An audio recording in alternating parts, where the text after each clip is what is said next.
ایک سجدہ کرنے کی فضیلت، اس متعلق پیاری حدیث حضور نبی کریم رؤوف الرحیم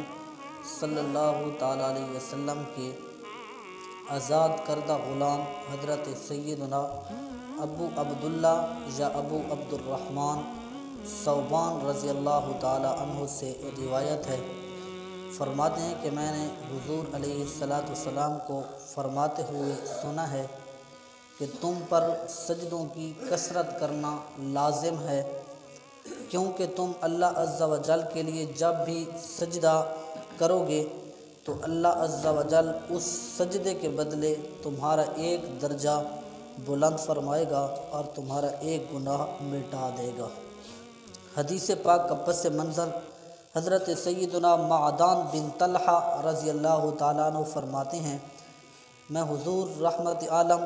نور مجسم صلی اللہ تعالیٰ علیہ وسلم کے غلام حضرت سیدنا ثوبان رضی اللہ تعالیٰ عنہ سے ملا اور ان سے پوچھا، مجھے ایسا عمل بتائیے جس کو کرنے سے اللہ عز و جل مجھے جنت میں داخل کر دے، یا وہ عمل جو اللہ عز و جل کو سب سے زیادہ پسند ہو۔ یہ سن کر حضرت سیدنا ثوبان رضی اللہ تعالیٰ عنہ خاموش رہے اور کوئی جواب نہیں دیا۔ پھر میں نے ان سے پوچھا کہ حضور علیہ السلام کی کوئی ایسی حدیث بتاؤ جو اس پر میں عمل کروں، جنت میں داخل ہو جاؤں، یا وہ عمل اللہ کو سب سے زیادہ پیارا ہو۔ پھر بھی حضرت سیدنا ثوبان رضی اللہ تعالیٰ عنہ خاموش رہے۔ تیسری بار پوچھا تو فرمایا، میں نے اس متعلق حضور رحمت عالم شفیع امت صلی اللہ تعالیٰ علیہ وسلم سے پوچھا ہے،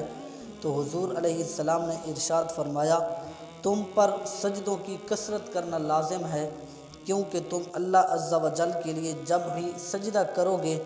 تو اللہ عز و جل اس ایک سجدے کے بدلے تمہارا ایک درجہ بلند فرمائے گا اور تمہارا ایک گناہ مٹا دے گا۔ حضرت سیدنا ثوبان 2 مرتبہ خاموش رہے، تیسری مرتبہ جواب دیا۔ شارحین حدیث اس خاموشی کی وجہ بیان کرتے ہیں، حضرت سیدنا معدان بن طلحہ رضی اللہ تعالیٰ عنہ نے جب حضرت سیدنا ثوبان رضی اللہ تعالیٰ عنہ سے سوال کیا تو آپ 2 مرتبہ خاموش رہے اور تیسری بار پوچھنے پر جواب ارشاد فرمایا۔ مفسر شہیر محدث کبیر حکیم الامت مفتی احمد یار خان رحمۃ اللہ علیہ نے اس کی ایک وجہ بیان فرمائی ہے کہ حضرت سیدنا ثوبان رضی اللہ تعالیٰ عنہ نے بھی حضور رحمت عالم صلی اللہ تعالیٰ علیہ وسلم سے 3 بار سوال کیا تھا، حضور نے 2 بار خاموشی اختیار فرمائی اور تیسری مرتبہ حضور نے حضرت ثوبان کو جواب دیا تھا۔ اسی سنت پر عمل کرتے ہوئے حضرت ثوبان رضی اللہ تعالیٰ عنہ نے بھی 2 مرتبہ خاموشی اختیار فرمائی اور تیسری مرتبہ جب اس سائل نے پوچھا تو جواب ارشاد فرمایا۔ حضور علیہ السلام نے خاموشی کیوں اختیار فرمائی تھی؟